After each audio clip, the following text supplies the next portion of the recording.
Good morning everybody. Jnanagangotri ಸಂಸ್ಥೆಯ inquest ಪ್ರಚಲಿತ ಘಟನೆಗಳ ಸರಣಿಗೆ ತಮ್ಮೆಲ್ಲರಿಗೂ ಮತ್ತೊಮ್ಮೆ ಸ್ವಾಗತ. ಸೊ ಇವತ್ತು ನಾವು ಸಂಚಿಕೆ ಸಂಖ್ಯೆ 613 ಡಿಸ್ಕಸ್ ಮಾಡ್ತಾ ಇದ್ದೇವೆ. ದಿನಾಂಕ 18 ಮತ್ತು 19 ಡಿಸೆಂಬರ್ 2023. ಸೊ ಇವತ್ತಿನ ಅಪ್ಡೇಟ್ಸ್ ಅನ್ನ ಡಿಸ್ಕಸ್ ಮಾಡೋದಕ್ಕಿಂತ ಮುಂಚೆ ನೆನ್ನೆಯ 2 ಪ್ರಶ್ನೆಗಳ ಸರಿ ಉತ್ತರಗಳು, ಪ್ರಶ್ನೆ ಸಂಖ್ಯೆ 1ಕ್ಕೆ ಆಪ್ಷನ್ ಬಿ ಮತ್ತೆ ಪ್ರಶ್ನೆ ಸಂಖ್ಯೆ 2ಕ್ಕೆ ಆಪ್ಷನ್ ಸಿ ಸರಿ ಉತ್ತರವಾಗಿರುತ್ತೆ. ಹಾಗಿದ್ರೆ ಇವತ್ತಿನ ಮೊದಲನೇ ಪ್ರಶ್ನೆಗೆ ಹೋಗೋಣ. ಆನಂದ್ ವಿವಾಹ ಕಾಯ್ದೆ ಅಡಿಯಲ್ಲಿ ವಿವಾಹಗಳ ನೋಂದಣಿಗಾಗಿ ವಿವರವಾದ ನಿಯಮಗಳನ್ನು ರೂಪಿಸುವ ಜಮ್ಮು ಮತ್ತು ಕಾಶ್ಮೀರ ಆಡಳಿತದ ಇತ್ತೀಚಿನ ಹೆಜ್ಜೆಯು ಪ್ರಾಥಮಿಕವಾಗಿ ಯಾವ ಧರ್ಮಕ್ಕೆ ಸಂಬಂಧಿಸಿದೆ? ಸೊ ನಾನು ಡಿಸ್ಕಸ್ ಮಾಡ್ತಾ ಇರ್ತಕ್ಕಂಥದ್ದು ಒಂದು ಮ್ಯಾರೇಜ್ ಆಕ್ಟ್ ಆಗಿರುತ್ತೆ. ಈ ಒಂದು ಮ್ಯಾರೇಜ್ ಆಕ್ಟ್ ಅನ್ನ ಆನಂದ್ ಮ್ಯಾರೇಜ್ ಆಕ್ಟ್ ಅಂತ ಕರೀತೇವೆ. ಸೊ ಈ ಒಂದು ಆಕ್ಟ್ ಅಥವಾ ಕಾಯ್ದೆ ಅಡಿಯಲ್ಲಿ ವಿವಾಹ ಆಗ್ಬೇಕಾಗಿದ್ರೆ ಇರ್ತಕ್ಕಂಥ ಒಂದು ರೂಲ್ಸ್ ಅಥವಾ ನಿಯಮಗಳನ್ನ ರೂಪಿಸ್ತಕ್ಕಂಥ ಒಂದು ಹೆಜ್ಜೆಯನ್ನ ಜಮ್ಮು ಮತ್ತು ಕಾಶ್ಮೀರ ಇತ್ತೀಚೆಗೆ ತೆಗೆದುಕೊಂಡಿರುತ್ತೆ. ಸೊ ಈ ಒಂದು ಆನಂದ್ ಮ್ಯಾರೇಜ್ ಆಕ್ಟ್ ಅನ್ನೋದು ಯಾವ ಧರ್ಮಕ್ಕೆ ಸಂಬಂಧಪಟ್ಟಿದ್ದು ಅನ್ನೋದು ನಮ್ಮ ಪ್ರಶ್ನೆ ಆಗಿತ್ತು. ಸೊ ಈ ಪ್ರಶ್ನೆಗೆ ಸರಿಯಾದ ಉತ್ತರ ಇದು ಸಿಕ್ಕಿಸಂ ಅಥವಾ ಸಿಖ್ ಧರ್ಮಕ್ಕೆ ಸಂಬಂಧಪಟ್ಟಿರ್ತಕ್ಕಂಥ ಒಂದು ಕಾಯ್ದೆ ಆಗಿರುತ್ತೆ. ಸೊ ಈ ಒಂದು ಕಾಯ್ದೆ ಬಗ್ಗೆ ನಾವು ಯಾಕೆ ಡಿಸ್ಕಸ್ ಮಾಡ್ತಾ ಇದ್ದೀವಿ ಅಂದ್ರೆ, ಸೊ ಈ ಒಂದು ಆನಂದ್ ಮ್ಯಾರೇಜ್ ಆಕ್ಟ್ ಅಂತ ನಾವೇನ್ ಕರೀತೇವೆ, ಸೊ ಇದನ್ನ ಈಗ ಜಮ್ಮು ಕಾಶ್ಮೀರ್ ನಲ್ಲಿ ಇಂಪ್ಲಿಮೆಂಟ್ ಮಾಡಲಾಗ್ತಾ ಇದೆ. ಸೊ ಒಂದ್ ಕಡೆ ನಾವು ಯೂನಿಫಾರ್ಮ್ ಸಿವಿಲ್ ಕೋಡ್ ಅಥವಾ ಏಕರೂಪ ನಾಗರಿಕ ಸಂಹಿತೆ ಬಗ್ಗೆ ಡಿಸ್ಕಸ್ ಮಾಡ್ತಾ ಇದ್ರೆ, ಸೊ ಇಲ್ಲಿ ಈ ರೀತಿಯಾಗಿ ಪ್ರತ್ಯೇಕವಾಗಿರ್ತಕ್ಕಂಥ ವಿವಾಹ ಕಾನೂನುಗಳನ್ನ ಒಂದು ರಾಜ್ಯದಲ್ಲಿ ಮಾಡೋದನ್ನ ನಾವು ನೋಡಬಹುದಾಗಿರುತ್ತೆ. ಸೊ ಎರಡೂ ಕೂಡ ತದ್ವಿರುದ್ಧವಾಗಿರ್ತಕ್ಕಂಥ ಒಂದು ಮೂವ್ಸ್ ಆಗಿರುತ್ತೆ. ಸೊ ಏನೇ ಆಗಿರಲಿ, ನಾವು ಈ ಒಂದು ಅಪ್ಡೇಟ್ ಬಗ್ಗೆ ಹೆಚ್ಚಿನ ಮಾಹಿತಿಯನ್ನ ತಿಳ್ಕೊಳ್ಳೋದಾದ್ರೆ, ಸೊ ಈ ಒಂದು ಕಾಯ್ದೆಯನ್ನ ನಾವು ಆನಂದ್ ಮ್ಯಾರೇಜ್ ಆಕ್ಟ್ ಅಂತ ಕರೀತೇವೆ. ಸೊ ಈ ಒಂದು ಕಾಯ್ದೆಯ ಅಡಿಯಲ್ಲಿ ಜಮ್ಮು ಕಾಶ್ಮೀರನವರು ಈಗ framing detailed rules for the registration of marriage under the Anand marriage act. So ಈ ಒಂದು ಆನಂದ್ ವಿವಾಹ ಕಾಯ್ದೆ ಅಡಿಯಲ್ಲಿ ವಿವಾಹವನ್ನ ನೋಂದಣಿ ಮಾಡಬೇಕಾಗಿದ್ರೆ ಏನೇನು ನಿಯಮಗಳು ಇರಬೇಕು ಅಂತಕ್ಕಂಥದ್ದನ್ನ ರೂಪಿಸ್ತಾ ಇದ್ದಾರೆ. ಎಲ್ಲಿ ಅಂದ್ರೆ ಜಮ್ಮು ಕಾಶ್ಮೀರ್ ನಲ್ಲಿ ಇದನ್ನ ರೂಪಿಸ್ತಾ ಇದ್ದಾರೆ. ಸೊ ಅದಾದ್ಮೇಲೆ ಈ ಒಂದು ಕಾಯ್ದೆಯಲ್ಲಿ it provide statutory recognition to the marriage rituals of Sikhs, ಅಂದ್ರೆ ಸಿಖ್ ಧರ್ಮಕ್ಕೆ ಸಂಬಂಧಪಟ್ಟಿರ್ತಕ್ಕಂಥ ವಿವಾಹ ಆಚರಣೆಗಳಿಗೆ ಶಾಸನಬದ್ಧ ಮಾನ್ಯತೆಯನ್ನ ಒದಗಿಸ್ತಕ್ಕಂಥ ಒಂದು ಕಾಯ್ದೆ ಆಗಿರುತ್ತೆ. ಸೊ ಈ ಒಂದು ಕಾಯ್ದೆಯನ್ನ ಮಾಡಲಿಕ್ಕೆ ಪ್ರಮುಖವಾಗಿರ್ತಕ್ಕಂಥ ಕಾರಣ ಏನು ಅಂದ್ರೆ, ಸೊ ಇಷ್ಟು ದಿನ ಅವರ ಒಂದು ಮ್ಯಾರೇಜ್ ಅಥವಾ ಮದುವೆ ಏನಿತ್ತು ಅದು ಹಿಂದೂ ಮ್ಯಾರೇಜ್ ಆಕ್ಟ್ ಅಥವಾ ಹಿಂದೂ ವಿವಾಹ ಕಾಯ್ದೆ ಅಡಿಯಲ್ಲಿ ನೋಂದಣಿ ಆಗ್ತಾ ಇತ್ತು. ಬಟ್ ಅವರಿಗೆ ಬಹಳ ದಿನಗಳಿಂದ ಬೇಡಿಕೆ ಇದ್ದಿದ್ದು ಅವರಿಗೆ ಸಪರೇಟ್ ಆಗಿರ್ತಕ್ಕಂಥ ಒಂದು ಕಾಯ್ದೆ ಬೇಕಂತ. ಸೊ ಆ ಒಂದು ಕಾಯ್ದೆಯನ್ನ ಇಂಪ್ಲಿಮೆಂಟ್ ಮಾಡ್ತಕ್ಕಂಥ ಒಂದು ಪ್ರದೇಶವಾಗಿ ನಾವು ಇವಾಗ ಜಮ್ಮು ಮತ್ತು ಕಾಶ್ಮೀರವನ್ನ ನೋಡಬಹುದಾಗಿರುತ್ತೆ. ಸೊ ಈ ಒಂದು ಕಾಯ್ದೆಯನ್ನ ನಾವೇನಂತ ಕರಿತೀವಿ ಅಂದ್ರೆ Jammu and Kashmir Anand marriage registration rules 2023 ಅಥವಾ ಜಮ್ಮು ಮತ್ತು ಕಾಶ್ಮೀರ ಆನಂದ್ ವಿವಾಹ ನೋಂದಣಿ ನಿಯಮಗಳು 2023 ಈ ಒಂದು ಕಾಯ್ದೆ ಅಡಿಯಲ್ಲಿ ನಾವು ನಿಯಮಗಳನ್ನ ರೂಪಿಸ್ತಾ ಇರೋದನ್ನ ನೋಡಬಹುದಾಗಿರುತ್ತೆ. ಸೊ ಈ ಒಂದು ಆನಂದ್ ಮ್ಯಾರೇಜ್ ಆಕ್ಟ್ ಗೆ ಸಂಬಂಧಪಟ್ಟಂತೆ ಸ್ವಲ್ಪ ಇತಿಹಾಸವನ್ನ ನಾವು ನೋಡೋದಾದ್ರೆ, ಈವನ್ ಬಿಫೋರ್ ಇಂಡಿಪೆಂಡೆನ್ಸ್ ಅಂದ್ರೆ 1909 ಇಸ್ವಿಯಲ್ಲಿ ಬ್ರಿಟಿಷರು ನಮ್ಮ ದೇಶವನ್ನ ಏನ್ ಆಳ್ತಾ ಇದ್ರು, ಸೊ ಆಗ ಬ್ರಿಟಿಷ್ ಇಂಪೀರಿಯಲ್ ಲೆಜಿಸ್ಲೇಟಿವ್ ಕೌನ್ಸಿಲ್ ಅಂತ ನಾವೇನ್ ಹೇಳ್ತೇವೆ, ಅವರು ಒಂದು ಲೆಜಿಸ್ಲೇಷನ್ ಅನ್ನ ಪಾಸ್ ಮಾಡ್ತಾರೆ. ಸೊ ಆ ಒಂದು ಲೆಜಿಸ್ಲೇಷನ್ ಏನನ್ನ ರೆಕಗ್ನೈಸ್ ಮಾಡುತ್ತಂದ್ರೆ ಸಿಖ್ ವೆಡ್ಡಿಂಗ್ ಸೆರೆಮನಿ. ಅದನ್ನ ಆ ಕಾಲದಲ್ಲಿ ಏನಂತ ಕರೀತಾ ಇದ್ರು ಅಂದ್ರೆ ಆನಂದ್ ಕರಾಜ್ ಅಂತ ಕರೀತಾ ಇದ್ರು. ಸೊ ಇದು ಬ್ರಿಟಿಷರ ಕಾಲದಲ್ಲಿ ಸಿಖ್ಖರ ಒಂದು ಮದುವೆಯ ಆ ಒಂದು ಆಚರಣೆಗಳೇನಿರುತ್ತೆ ಅದನ್ನ ರೆಕಗ್ನೈಸ್ ಮಾಡ್ತಕ್ಕಂಥ ಒಂದು ಕಾಯ್ದೆಯನ್ನ ಮಾಡಿರ್ತಾರೆ. ಸೊ ಆ ಒಂದು ಕಾಯ್ದೆಯನ್ನ ಆ ಕಾಲದಲ್ಲಿ ಏನಂತ ಕರೀತಾ ಇದ್ರು ಅಂದ್ರೆ ಆನಂದ್ ಕರಾಜ್ ಅಂತ ಕರೀತಾ ಇದ್ರು. ಸೊ ಇದನ್ನ ಮಾಡ್ಲಿಕ್ಕೆ ಪ್ರಮುಖವಾಗಿರ್ತಕ್ಕಂಥ ಉದ್ದೇಶ ಏನು ಅಂದ್ರೆ to acknowledge and respect the customs and practices of the Sikh community. ಅಂದ್ರೆ ಆ ಸಮಯದಲ್ಲಿ ಸಿಖ್ ಸಮುದಾಯದ ಪದ್ಧತಿಗಳೇನಿರುತ್ತೆ ಮತ್ತೆ ಅವರ ಆಚರಣೆಗಳೇನಿರುತ್ತೆ, ಸೊ ಅದನ್ನ ಅಂಗೀಕಾರ ಮಾಡ್ತಕ್ಕಂಥದ್ದು ಮತ್ತು ಗೌರವ ಕೊಡ್ತಕ್ಕಂಥದ್ದು ಅದರ ಉದ್ದೇಶವಾಗಿತ್ತು. ಸೊ ಅದಾದ್ಮೇಲೆ ಪೋಸ್ಟ್ ಇಂಡಿಪೆಂಡೆನ್ಸ್ ಅಂದ್ರೆ ಬಹಳ ಇತ್ತೀಚೆಗೆ ಅಂದ್ರೆ 2012 ಇಸ್ವಿಯಲ್ಲಿ ಸೊ ನಮ್ಮ ಭಾರತ ದೇಶದ ಪಾರ್ಲಿಮೆಂಟ್ ಅಥವಾ ಸಂವಿಧಾನದಲ್ಲೂ ಕೂಡ ಒಂದು ಕಾಯ್ದೆಯನ್ನ ಪಾಸ್ ಮಾಡ್ತಾರೆ. ಸೊ ಆ ಒಂದು ಕಾಯ್ದೆಯನ್ನ ನಾವು ಆನಂದ್ ಮ್ಯಾರೇಜ್ ಬಿಲ್, ಈ ಒಂದು ಕಾಯ್ದೆ ಅಥವಾ ಆನಂದ್ ವಿವಾಹವಾದ ಒಂದು ಮಸೂದೆ ಅಂತ ನಾವೇನ್ ಕರೀತೇವೆ. ಸೊ ಈ ಒಂದು ಮಸೂದೆಯನ್ನ 2012 ಪಾಸ್ ಮಾಡ್ತಾರೆ. ಸೊ ಏನಕ್ಕೆ ಮಾಡ್ತಾರೆ ಅಂದ್ರೆ bringing Sikh traditional marriages under the legal recognition. ಅಂದ್ರೆ ಈ ಒಂದು ಸಿಖ್ಖರ ಒಂದು ಮದುವೆಯ ಪದ್ಧತಿಗಳೇನಿರ್ತವೆ, ಸೊ ಆ ಒಂದು ಸಾಂಪ್ರದಾಯಿಕ ಮದುವೆ ಪದ್ಧತಿಗಳನ್ನ ಕಾನೂನು ಮಾನ್ಯತೆಯನ್ನ ಕೊಡ್ತಕ್ಕಂಥ ಉದ್ದೇಶದಲ್ಲಿ ಸೊ ಭಾರತ ದೇಶದಲ್ಲೂ ಕೂಡ 2012 ಇಸ್ವಿಯಲ್ಲಿ ಸೊ ಈ ಒಂದು ಸಿಖ್ ಮ್ಯಾರೇಜ್ ಗೆ ಸಂಬಂಧಪಟ್ಟಂತೆ ಒಂದು ತಿದ್ದುಪಡಿ ಮಸೂದೆಯನ್ನ ಅಂಗೀಕಾರ ಮಾಡಲಾಗಿರುತ್ತೆ. ಸೊ ಈ ಒಂದು ಮಸೂದೆಯಲ್ಲಿದ್ದಕ್ಕಂಥ ಒಂದು ಪ್ರಮುಖವಾಗಿರ್ತಕ್ಕಂಥ ಒಂದು ಕಂಡೀಷನ್ ಏನು ಅಂದ್ರೆ, the central government approved the amendments and so ಈ ಒಂದು ಕಾಯ್ದೆಯನ್ನು ನಾನು ಇಷ್ಟೊತ್ತು ಡಿಸ್ಕಸ್ ಮಾಡಿದ್ದೆ. ಅದಕ್ಕೆ ಕೇಂದ್ರ ಸರ್ಕಾರ ಆ ತಿದ್ದುಪಡಿಗಳನ್ನ ಅಂಗೀಕಾರ ಮಾಡುತ್ತೆ. ಬಟ್ ಆ ತಿದ್ದುಪಡಿಗೆ ಬೇಕಾಗಿರ್ತಕ್ಕಂಥ ನಿಯಮಗಳನ್ನ ರೂಪಿಸ್ತಕ್ಕಂಥ ಒಂದು ಅಧಿಕಾರವನ್ನ ಯೂನಿಯನ್ ಟೆರಿಟರೀಸ್ಗೆ ಮತ್ತೆ ಸ್ಟೇಟ್ಸ್ ರಾಜ್ಯಗಳಿಗೆ ಮತ್ತು ಕೇಂದ್ರಾಡಳಿತ ಪ್ರದೇಶಗಳಿಗೆ ನೀಡಲಾಗಿರುತ್ತೆ. ಸೊ ಈ ಒಂದು ಕಾರಣದಿಂದ ಜಮ್ಮು ಮತ್ತು ಕಾಶ್ಮೀರ ಈಗ ಆನಂದ್ ವಿವಾಹ ಕಾಯ್ದೆಗೆ ಬೇಕಾಗಿರ್ತಕ್ಕಂಥ ನಿಯಮಗಳನ್ನ ರೂಪಿಸ್ತಕ್ಕಂಥ ಹೆಜ್ಜೆಯನ್ನ ತೆಗೆದುಕೊಂಡಿರೋದನ್ನ ನಾವಿಲ್ಲಿ ನೋಡಬಹುದಾಗಿರುತ್ತೆ. So with this, let's get into question number 2. ಮೊದಲ ಭಾರತೀಯ ಮಹಿಳೆ ಉಮಾಶೇಖರ್ ಯಾವ ಅಂತಾರಾಷ್ಟ್ರೀಯ ಸಂಸ್ಥೆಯ ಆಡಳಿತದ ಮಂಡಳಿಗೆ ಆಯ್ಕೆಯಾಗಿದ್ದಾರೆ? Umashekhar the first Indian woman was elected to governing council of which international organisation? So ನಾನ್ ಮಾತಾಡ್ತಾ ಇರ್ತಕ್ಕಂಥವರ ಮಹಿಳೆಯರ ಹೆಸರು ಉಮಾಶೇಖರ್ ಅಂತ ಕರೀತೇವೆ. ಸೊ ಇವರು ಅಂತಾರಾಷ್ಟ್ರೀಯ ಸಂಸ್ಥೆಗೆ ಪ್ರಪ್ರಥಮವಾಗಿ ಭಾರತ ದೇಶದಿಂದ ಆಯ್ಕೆ ಆಗಿರ್ತಕ್ಕಂಥ ಮಹಿಳೆ ಆಗಿರ್ತಾರೆ. ಆ ಅಂತಾರಾಷ್ಟ್ರೀಯ ಸಂಸ್ಥೆ ಯಾವುದು ಅನ್ನೋದು ನಮ್ಮ ಪ್ರಶ್ನೆ ಆಗಿರುತ್ತೆ. ಸೊ ಈ ಒಂದು ಅಂತಾರಾಷ್ಟ್ರೀಯ ಸಂಸ್ಥೆಯನ್ನ ನಾವೇನಂತ ಕರೀತೇವೆ ಅಂದ್ರೆ ಯುನಿಡ್ರಾಯ್ಟ್ ಅಂತ ಕರೀತೇವೆ. ಅದರ ಫುಲ್ ಫಾರ್ಮ್ ಏನು ಅಂದ್ರೆ ಖಾಸಗಿ ಕಾನೂನು ಏಕೀಕರಣಕ್ಕಾಗಿ ಅಂತಾರಾಷ್ಟ್ರೀಯ ಸಂಸ್ಥೆ ಅಥವಾ international institution for unification of private law ಅಂತ ಕರೀತೇವೆ. ಸೊ ಇದರ ಬಗ್ಗೆ ಡೀಟೇಲ್ಸ್ ಅನ್ನ ನಾವು ತಿಳ್ಕೊಳ್ಳೋದಾದ್ರೆ ಇದು ನ್ಯೂಸ್ ಅಲ್ಲಿ ಇರ್ಲಿಕ್ಕೆ ಅಥವಾ ಸುದ್ದಿಯಲ್ಲಿ ಇರ್ಲಿಕ್ಕೆ ಕಾರಣವೇನು ಅಂದ್ರೆ ಸೊ ನಮ್ಮ ಭಾರತ ದೇಶದಿಂದ ಯುನಿಡ್ರಾಯ್ಟ್ ಅಂತ ನಾವೇನ್ ಕರೀತೇವೆ. ಸೊ ಇದಕ್ಕೆ ಅಥವಾ ಇದರ ಗವರ್ನಿಂಗ್ ಕೌನ್ಸಿಲ್ ಅಥವಾ ಆಡಳಿತ ಮಂಡಳಿ ಅಂತ ನಾವೇನ್ ಹೇಳ್ತೇವೆ. ಸೊ ಇದಕ್ಕೆ ಭಾರತ ದೇಶದಿಂದ ಪ್ರಪ್ರಥಮ ಮಹಿಳೆ ಆಯ್ಕೆ ಆಗಿರ್ತಕ್ಕಂಥದ್ದು ವಿಶೇಷವಾಗಿರುತ್ತೆ. ಸೊ ಆ ಮಹಿಳೆಯ ಹೆಸರನ್ನ ಜ್ಞಾಪಕ ಇಟ್ಕೊಳ್ಳಿ, ಉಮಾಶೇಖರ್ ಅಂತಕ್ಕಂಥದ್ದು ಅವರ ಹೆಸರಾಗಿರುತ್ತೆ. ಸೊ ಅವರು ಆಯ್ಕೆ ಆಗಿರೋದು ಯುನಿಡ್ರಾಯ್ಟ್ಗೆ ಆಯ್ಕೆ ಆಗಿರ್ತಕ್ಕಂಥ ಮೊದಲ ಮಹಿಳೆ ಆಗಿರ್ತಾರೆ. ಸೊ ಈ ಒಂದು ಗವರ್ನಿಂಗ್ ಕೌನ್ಸಿಲ್ಗೆ ಬೇಕಾಗಿರ್ತಕ್ಕಂಥ ಚುನಾವಣೆಯನ್ನ ಇಟಲಿಯ ಸಿಟಿ ಆಗಿರ್ತಕ್ಕಂಥ ಕ್ಯಾಪಿಟಲ್ ಸಿಟಿ ಆಗಿರ್ತಕ್ಕಂಥ ರೋಮ್ ನಲ್ಲಿ ಕಂಡಕ್ಟ್ ಮಾಡಲಾಗಿರುತ್ತೆ. ರೋಮ್ ನಲ್ಲೇ ಯಾಕೆ ಕಂಡಕ್ಟ್ ಮಾಡಿದ್ದಾರೆ ಅಂದ್ರೆ ಯುನಿಡ್ರಾಯ್ಟ್ ಅಂತ ನಾವೇನು ಹೇಳ್ತೇವೆ ಅದರ ಕೇಂದ್ರ ಕಚೇರಿ ಅಥವಾ ಅದರ ಒಂದು ಸೀಟ್ ಅಂತ ನಾವೇನು ಹೇಳ್ತೇವೆ. ಸೊ ಅದು ಇಟಲಿಯ ರೋಮ್ ನಲ್ಲಿ ಇರೋದ್ರಿಂದ ಈ ಒಂದು ಚುನಾವಣೆಗಳನ್ನ ಕಂಡಕ್ಟ್ ಮಾಡಲಾಗಿರುತ್ತೆ.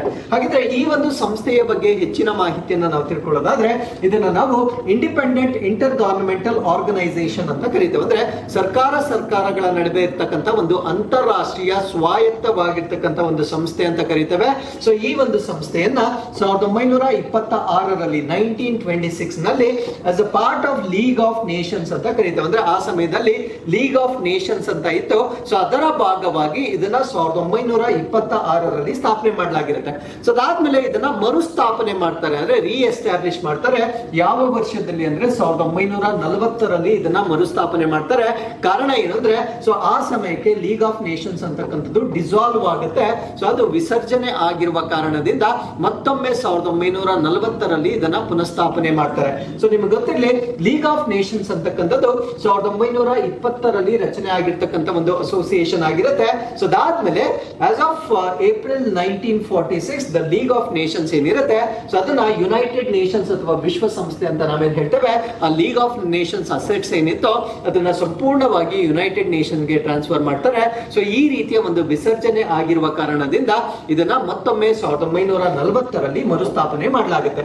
ಹಾಗಿದ್ರೆ ಇದರ ಆಬ್ಜೆಕ್ಟಿವ್ ಏನು ಅಥವಾ ಇದರ ಉದ್ದೇಶಗಳೇನು, ಇದನ್ನ ಸ್ಥಾಪನೆ ಮಾಡ್ಲಿಕ್ಕೆ ಇದ್ದಂತಹ ಒಂದು ಏಮ್ಸ್ ಏನು ಅಂತ ನಾವು ನೋಡೋದಾದ್ರೆ private and in particular commercial loss as between States and groups of the States ಅಂತ ಕರೀತೇವೆ. ಅಂದ್ರೆ ಕೆಲವೊಂದು ರಾಷ್ಟ್ರಗಳು ಮತ್ತು ರಾಷ್ಟ್ರಗಳ ಗುಂಪುಗಳು ಅಂತ ನಾವೇನ್ ಹೇಳ್ತೇವೆ. ಫಾರ್ ಎಕ್ಸಾಂಪಲ್ ಯುರೋಪಿಯನ್ ಯೂನಿಯನ್ ಆಗಿರ್ಬೋದು, ಆಫ್ರಿಕನ್ ಯೂನಿಯನ್ ಆಗಿರ್ಬೋದು. ಸೊ ಇವುಗಳನ್ನ ನಾವು ರಾಷ್ಟ್ರಗಳ ಗುಂಪು ಅಂತ ಕರೀತೇವೆ. ಸೊ ಈ ಒಂದು ರಾಷ್ಟ್ರಗಳ ಗುಂಪುಗಳಾಗಿರ್ಬೋದು ಅಥವಾ ಕೆಲವೊಂದು ವೈಯಕ್ತಿಕ ರಾಷ್ಟ್ರಗಳಾಗಿರ್ಬೋದು. ಸೊ ಅವುಗಳ ನಡುವೆ ಇರ್ತಕ್ಕಂಥ ಒಂದು ಖಾಸಗಿ ಅದು ನಿರ್ದಿಷ್ಟವಾಗಿ ವಾಣಿಜ್ಯಕ್ಕೆ ಸಂಬಂಧಪಟ್ಟಂತೆ ಅಥವಾ ವ್ಯಾಪಾರಕ್ಕೆ ಸಂಬಂಧಪಟ್ಟಂತೆ ಕಾನೂನುಗಳನ್ನ ಮಾಡ್ತಕ್ಕಂಥದ್ದು ಇದರ ಉದ್ದೇಶವಾಗಿರುತ್ತೆ. ಅದರಲ್ಲೂ particularly uniform law and instruments and principles ಅಂತ ಕರೀತಾರೆ. ಅಂದ್ರೆ ಏಕರೂಪವಾಗಿರ್ತಕ್ಕಂಥ ಕಾನೂನುಗಳನ್ನ ಮತ್ತು ತತ್ವಗಳನ್ನ ಮತ್ತು ನಿಯಮಗಳನ್ನ ರಚನೆ ಮಾಡ್ತಕ್ಕಂಥದ್ದು ಈ ಒಂದು ಯುನಿಡ್ರಾಯ್ಟ್ ಅಂತ ನಾವೇನ್ ಹೇಳ್ತೇವೆ. ಸೊ ಇದನ್ನ ಸ್ಥಾಪನೆ ಮಾಡಲಿಕ್ಕೆ ಇದ್ದಂತ ಪ್ರಮುಖವಾಗಿರ್ತಕ್ಕಂಥ ಉದ್ದೇಶವಾಗಿರುತ್ತೆ. ಸೊ ಈ ಒಂದು ಯುನೈಟ್ರಾಯ್ಟ್ ನಲ್ಲಿ ಪ್ರಸ್ತುತವಾಗಿ 65 ಮೆಂಬರ್ ಸ್ಟೇಟ್ಸ್ ಅನ್ನ ಅಥವಾ 65 ಸದಸ್ಯ ರಾಷ್ಟ್ರಗಳನ್ನ ನಾವು ನೋಡಬಹುದಾಗಿರುತ್ತೆ. ಸೊ ಇದು 5 ಕಾಂಟಿನೆಂಟ್ಸ್ ಅಥವಾ 5 ಖಂಡಗಳಲ್ಲಿ ಇರ್ತಕ್ಕಂಥ ರಾಷ್ಟ್ರಗಳನ್ನ 65 ರಾಷ್ಟ್ರಗಳನ್ನ ನಾವು ನೋಡಬಹುದಾಗಿರುತ್ತೆ. ಸೊ ಅದಾದ್ಮೇಲೆ ಇದರ ಅಫಿಷಿಯಲ್ ಲ್ಯಾಂಗ್ವೇಜಸ್ ಅಥವಾ ಅಧಿಕೃತ ಭಾಷೆಗಳು ಯಾವ್ಯಾವ್ದು ಅಂದ್ರೆ English, French, German, Italian, Spanish ಅನ್ನ ನಾವು ಇದರ ಅಫಿಷಿಯಲ್ ಲ್ಯಾಂಗ್ವೇಜಸ್ ಅಥವಾ ಅಧಿಕೃತ ಭಾಷೆಗಳು ಅಂತ ಕರೀತೇವೆ. ಸೊ ವರ್ಕಿಂಗ್ ಲ್ಯಾಂಗ್ವೇಜ್ ಅಥವಾ ಆಡಳಿತ ಭಾಷೆ ಯಾವ್ದಾಗಿರುತ್ತೆ ಆಗಿರುತ್ತೆ ಅಂದ್ರೆ ಇಂಗ್ಲಿಷ್ ಮತ್ತೆ ಫ್ರೆಂಚ್ ಮಾತ್ರ ಇದರ ಆಡಳಿತ ಭಾಷೆ ಆಗಿರುತ್ತೆ. ಹಾಗಿದ್ರೆ ಭಾರತ ಈ ಒಂದು ಗುಂಪಿಗೆ ಯಾವ ವರ್ಷದಲ್ಲಿ ಸದಸ್ಯತ್ವವನ್ನ ಪಡೆದುಕೊಂಡಿರುತ್ತೆ ಅಂದ್ರೆ 1950 ಅಥವಾ 1950ರಲ್ಲಿ ಸದಸ್ಯತ್ವವನ್ನ ಪಡೆದುಕೊಂಡಿರುತ್ತೆ. So with this let's get into question number 3. NASA PACE mission 2024ರಲ್ಲಿ ಪ್ರಾರಂಭಿಸಲು ಹೊಂದಿಸಲಾಗಿದೆ. ಭೂಮಿಯ ಪರಿಸರದ ಯಾವ ಅಂಶವನ್ನು ಅಧ್ಯಯನ ಮಾಡಲು ಇದು ಸಂಬಂಧಿಸಿದೆ? ಅಂದ್ರೆ ನಾಸಾದವರು ಪೇಸ್ ಮಿಷನ್ ಅನ್ನ 2024ಕ್ಕೆ ಲಾಂಚ್ ಮಾಡ್ತಾ ಇದ್ದಾರೆ. ಸೊ ಇದನ್ನ ಲಾಂಚ್ ಮಾಡ್ತಾ ಇರ್ತಕ್ಕಂಥ ಉದ್ದೇಶ, what is the objective of this launch ಅನ್ನೋದು ನಮ್ಮ ಪ್ರಶ್ನೆ ಆಗಿರುತ್ತೆ. ಸೊ ಈ ಪ್ರಶ್ನೆಗೆ ಸರಿಯಾದ ಉತ್ತರ ಪ್ಲಾಂಕ್ಟಾನ್ ಏರೋಜಾಲ್ ಕ್ಲೌಡ್, ಸಾಗರ ಪರಿಸರ ವ್ಯವಸ್ಥೆಯನ್ನ ಅಧ್ಯಯನ ಮಾಡ್ಲಿಕ್ಕೆ, ಅಂದ್ರೆ ಪ್ಲಾಂಕ್ಟಾನ್ ಏರೋಜಾಲ್ ಕ್ಲೌಡ್ ಓಷನ್ ಇಕೋಸಿಸ್ಟಮ್ ಅಂತ ಕರೀತೇವೆ. ಪೇಸ್ ನ ಫುಲ್ ಫಾರ್ಮ್ ಕೂಡ ಇದಾಗಿರುತ್ತೆ. ಸೊ ಇದನ್ನ ಅಧ್ಯಯನ ಮಾಡ್ಲಿಕ್ಕೆ ನಾಸಾದವರು 2024ರ ವೇಳೆಗೆ ಪೇಸ್ ಮಿಷನ್ ಅನ್ನ ಲಾಂಚ್ ಮಾಡ್ತಕ್ಕಂಥ ಒಂದು ಟಾರ್ಗೆಟ್ ಅನ್ನ ಇಟ್ಟಿರ್ತಾರೆ. ಸೊ ಈ ಒಂದು ಆರ್ಟಿಕಲ್ ಅಲ್ಲಿ ನಾವು ಪೇಸ್ ಮಿಷನ್ ಬಗ್ಗೆ ಸಂಪೂರ್ಣ ಮಾಹಿತಿಯನ್ನ ತಿಳ್ಕೊಳ್ತಾ ಬರೋಣ. ಸೊ ನಿಮ್ಗೆ ಡೇಟ್ ಗೊತ್ತಾಗಿದೆ, 2024 ಅಂದ್ರೆ ಮುಂದಿನ ವರ್ಷ, ಒಂದು ತಿಂಗಳ ನಂತರ ಯಾವುದೇ ತಿಂಗಳಲ್ಲಿ ಇವರು ಲಾಂಚ್ ಮಾಡಬಹುದಾಗಿರ್ತಕ್ಕಂಥ ಒಂದು ಮಿಷನ್ ಆಗಿರುತ್ತೆ. ಸೊ ಇದನ್ನ ಏನಕ್ಕೆ ಮಾಡ್ತಾ ಇದ್ದಾರೆ ಅಂದ್ರೆ ನಮ್ಮ ಒಂದು ಭೂಮಿಯ ಅಟ್ಮಾಸ್ಫಿಯರ್ ಅಥವಾ ವಾಯುಗೋಳ ಏನಿರುತ್ತೆ, ಸೊ ಇದರ ಬಗ್ಗೆ ಇನ್ನೂ ಹೆಚ್ಚಿನ ಮಾಹಿತಿಯನ್ನ ತಿಳಿದುಕೊಳ್ತಕ್ಕಂಥದ್ದು ಈ ಒಂದು ಪೇಸ್ ಮಿಷನ್ ನ ಪ್ರಮುಖವಾಗಿರ್ತಕ್ಕಂಥ ಒಂದು ಆಬ್ಜೆಕ್ಟಿವ್ ಆಗಿರುತ್ತೆ. ಸೊ ಹಾಗಿದ್ರೆ ಇನ್ನೂ ಸ್ವಲ್ಪ ಮೈನ್ಯೂಟ್ ಲೆವೆಲ್ ಅಲ್ಲಿ ಹೋಗೋದಾದ್ರೆ ಯಾವ ರೀತಿಯ ಒಂದು ಅನ್ವೇಷಣೆಗಳನ್ನ ಇಲ್ಲಿ ಮಾಡಲಾಗುತ್ತೆ ಅಂದ್ರೆ how the oceans and atmosphere exchange carbon dioxide, ಅಂದ್ರೆ ನಮ್ಮ ಒಂದು ಸಾಗರಗಳು ಮತ್ತು ಪರಿಸರದ ಮಧ್ಯ ಈ ಕಾರ್ಬನ್ ಡೈಆಕ್ಸೈಡ್ ಅಥವಾ ಇಂಗಾಲದ ಡೈಆಕ್ಸೈಡ್ ಹೇಗೆ ವಿನಿಮಯ ಆಗುತ್ತೆ ಅಂದ್ರೆ ಈ ಒಂದು ಸರ್ಫೇಸ್, ನೀರಿನ ಸರ್ಫೇಸ್ ಮೇಲೆ ಇಂಟರ್ಫೇಸ್ ಅಂತ ನಾವೇನ್ ಕರಿತೇವೆ, ಅಂದ್ರೆ ಈ ವಾಯು ಮತ್ತು ನೀರಿನ ನಡುವೆ ಇರತಕ್ಕಂತ ಈ ಒಂದು ಮೇಲ್ಮೈಯನ್ನ ನಾವು ಇಂಟರ್ಫೇಸ್ ಅಂತ ನಾವೇನ್ ಕರಿತೇವೆ. ಸೊ ಈ ಒಂದು ಇಂಟರ್ಫೇಸ್ ನ ಮುಖಾಂತರ ಕಾರ್ಬನ್ ಡೈಆಕ್ಸೈಡ್ ಹೇಗೆ ವಿನಿಮಯ ಆಗುತ್ತೆ ಅನ್ನೋದ್ರ ಬಗ್ಗೆ ಅಧ್ಯಯನ ಮಾಡ್ತಕ್ಕಂಥದ್ದು ಸೊ ಈ ಒಂದು ಪೇಸ್ ಮಿಷನ್ ನ ಪ್ರಮುಖವಾಗಿರ್ತಕ್ಕಂಥ ಉದ್ದೇಶವಾಗಿರುತ್ತೆ. ಅದರ ಜೊತೆಗೆ ನಮ್ಮ ಏರ್ ಕ್ವಾಲಿಟಿ ಅಂದ್ರೆ ಗಾಳಿಯ ಗುಣಮಟ್ಟವನ್ನ ವೇರಿ ಮಾಡ್ತಕ್ಕಂಥ ಫ್ಯಾಕ್ಟರ್ಸ್ ಯಾವ್ದು ಅನ್ನೋದ್ರ ಬಗ್ಗೆ ಅಧ್ಯಯನ ಮಾಡಲಾಗುತ್ತೆ. ಸೊ ಅದಾದ್ಮೇಲೆ ಅರ್ತ್ ಕ್ಲೈಮೇಟ್ ಅಂದ್ರೆ ಭೂಮಿಯ ಮೇಲೆ ಇರ್ತಕ್ಕಂಥ ಒಂದು ಹವಾಗುಣ ಏನಿರುತ್ತೆ, ಸೊ ಇದು ಹೇಗೆ ಭಿನ್ನವಾಗಿರುತ್ತೆ ಅಥವಾ ಬದಲಾಗುತ್ತೆ ಅನ್ನೋದನ್ನ ಅಧ್ಯಯನ ಮಾಡ್ತಕ್ಕಂಥದ್ದು.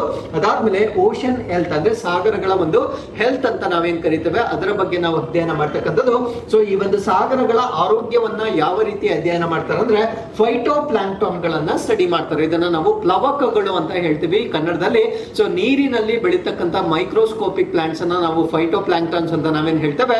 ಸೊ ಈ ಒಂದು ಫೈಟೋ ಪ್ಲಾಂಕ್ಟಾನ್ ಗಳ ಬಗ್ಗೆ ಅಧ್ಯಯನ ಮಾಡ್ತಕ್ಕಂಥದ್ದು. ಕಾರಣ ಏನಂದ್ರೆ ಸೊ ನೀರಲ್ಲಿ ಕರಗಿದ ಆಮ್ಲಜನಕ ಹೆಚ್ಚಾಗಿ ಇರ್ಲಿಕ್ಕೆ ಕಾರಣವಾಗಿರ್ತಕ್ಕಂಥ ಸಸ್ಯ ಫೈಟೋ ಪ್ಲಾಂಕ್ಟಾನ್ ಆಗಿರುತ್ತೆ.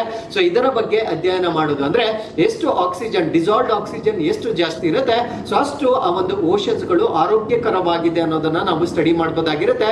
ಸೊ ಆ ಒಂದು ಆರೋಗ್ಯಕರವಾಗಿರ್ತಕ್ಕಂಥ ಸಾಗರಗಳು ಹೆಚ್ಚು ಫೈಟೋ ಪ್ಲಾಂಕ್ಟಾನ್ ಗಳು ಎಷ್ಟಿದ್ದಾವೆ ಅನ್ನೋದನ್ನ ನಾವು ಸ್ಟಡಿ ಮಾಡೋದ್ರಿಂದ ಓಷನ್ ಗಳು ಹೆಲ್ತಿ ಆಗಿದ್ದಾವ, ಅನ್ಹೆಲ್ದಿ ಆಗಿದ್ದಾವ ಅನ್ನೋದನ್ನ ನಾವು ಸ್ಟಡಿ ಮಾಡಬಹುದಾಗಿರುತ್ತೆ. ಸೊ ಫೈಟೋ ಪ್ಲಾಂಕ್ಟಾನ್ ಜೊತೆಗೆ ಕೆಲವೊಂದು ಟೈನಿ ಪ್ಲಾಂಟ್ಸ್ ಅಂದ್ರೆ ಸಣ್ಣ ಸಸ್ಯಗಳನ್ನು ಕೂಡ ಅಧ್ಯಯನ ಮಾಡ್ತಕ್ಕಂಥದ್ದು. ಅದ್ರ ಜೊತೆಗೆ ಆಲ್ಗೆ ಅಥವಾ ಶೈವಲ ಅಥವಾ ಪಾಚಿ ಅಂತ ನಾವೇನ್ ಹೇಳ್ತೇವೆ. ಸೊ ಇಷ್ಟನ್ನು ಕೂಡ ಈ ಒಂದು ಪೇಸ್ ಮಿಷನ್ ಅಲ್ಲಿ ಅಧ್ಯಯನ ಮಾಡ್ತಕ್ಕಂಥದ್ದು ನಾಸಾದವರು ತೆಗೆದುಕೊಂಡಿರ್ತಕ್ಕಂಥ ಒಂದು ಉದ್ದೇಶವಾಗಿರುತ್ತೆ. So with this let's get into question number 4. ಅಯೋಧ್ಯೆಯ ರಾಮ ಜನ್ಮಭೂಮಿ ಸಂಕೀರ್ಣದಲ್ಲಿ ಜಟಾಯು ಕಂಚಿನ ವಿಗ್ರಹವನ್ನು ಸ್ಥಾಪಿಸಲಾಗಿದೆ. ರಾಮಾಯಣದಲ್ಲಿ ಪೌರಾಣಿಕ ರಣಹದ್ದು ಜಟಾಯು ಯಾವ ನಿರ್ಣಾಯಕ ಪಾತ್ರವನ್ನು ವಹಿಸಿತ್ತು? ಸೊ ಅಯೋಧ್ಯೆಯಲ್ಲಿ ಈಗ ರಾಮ ಮಂದಿರವನ್ನ ಏನು ಬಿಲ್ಡ್ ಮಾಡ್ತಾ ಇದ್ದಾರೆ ಅಲ್ಲಿ ಬೃಹತ್ ಆಗಿರ್ತಕ್ಕಂಥ ಒಂದು ರಣಹದ್ದು ಜಟಾಯು ಅಂತ ನಾವೇನ್ ಹೇಳ್ತೇವೆ. ಸೊ ಅದರ ಒಂದು ಪ್ರತಿಷ್ಠಾಪನೆಯನ್ನ ಮಾಡಲಾಗ್ತಾ ಇದೆ. ಸೊ ರಾಮಾಯಣಕ್ಕೂ ಜಟಾಯುಗೂ ಇದ್ದಂತಹ ಒಂದು ಕನೆಕ್ಷನ್ ಏನು ಅನ್ನೋದು ನಮ್ಮ ಪ್ರಶ್ನೆ ಆಗಿರುತ್ತೆ.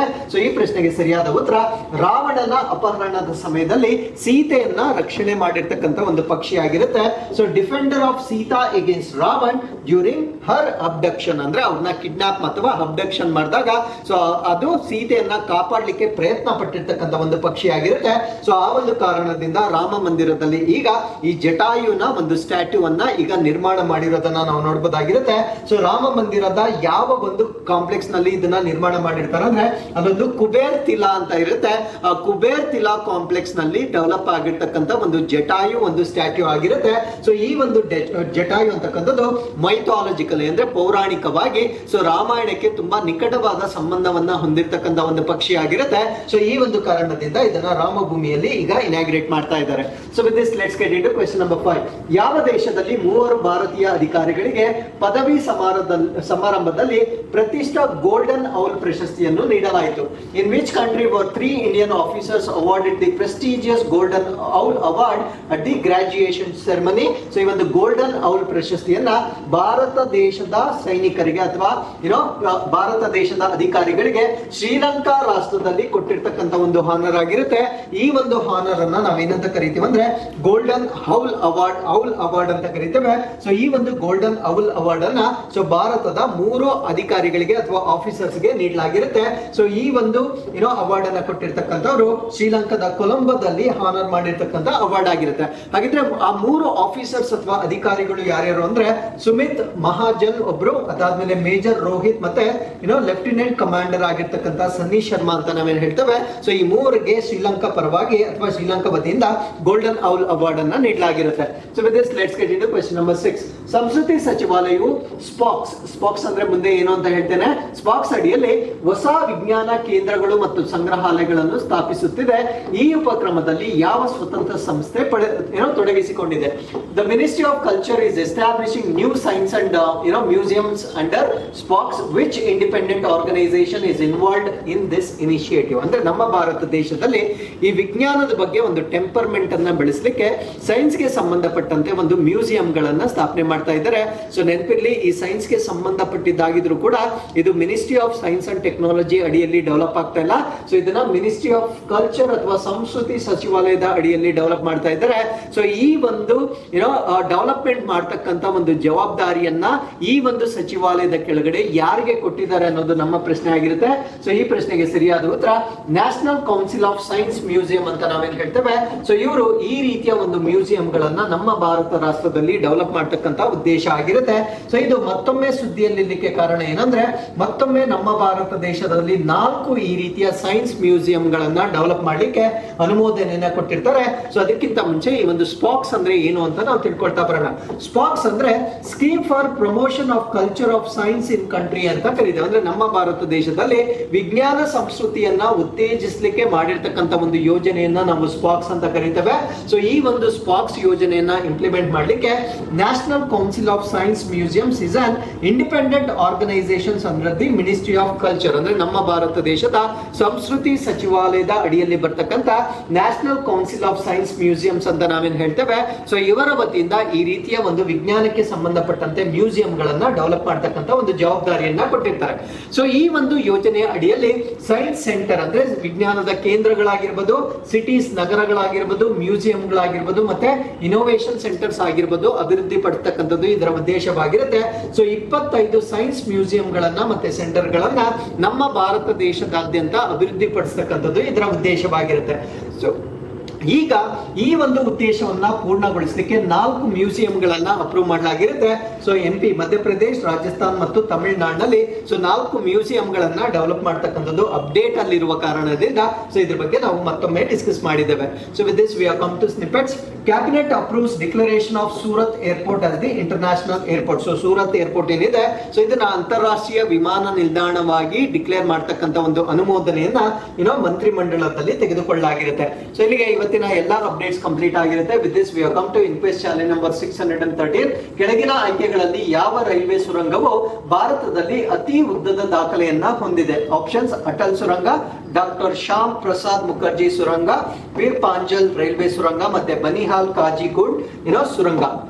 ನೆಕ್ಸ್ಟ್ ಕ್ವೆಶ್ಚನ್, 2022ರ NCRB ದತ್ತಾಂಶದ ಪ್ರಕಾರ ಆಹಾರ ಕಲಬೆರಕೆ ಪ್ರಕರಣಗಳಲ್ಲಿ ಭಾರತದ ಯಾವ ನಗರವು ರಾಷ್ಟ್ರದಲ್ಲಿ ಅಗ್ರಸ್ಥಾನದಲ್ಲಿದೆ ಮತ್ತು ಗಮನಾರ್ಹ ಸಂಖ್ಯೆಯ ಪ್ರಕರಣಗಳನ್ನು ವರದಿ ಮಾಡಿದೆ ಎನ್ನುವುದು ಈ ಒಂದು ಪ್ರಶ್ನೆ ಆಗಿರುತ್ತೆ. ಅಂದ್ರೆ ಫುಡ್ ಅಡಲ್ಟ್ರೇಷನ್ ಅಂತ ನಾವೇ ಹೇಳ್ತೇವೆ.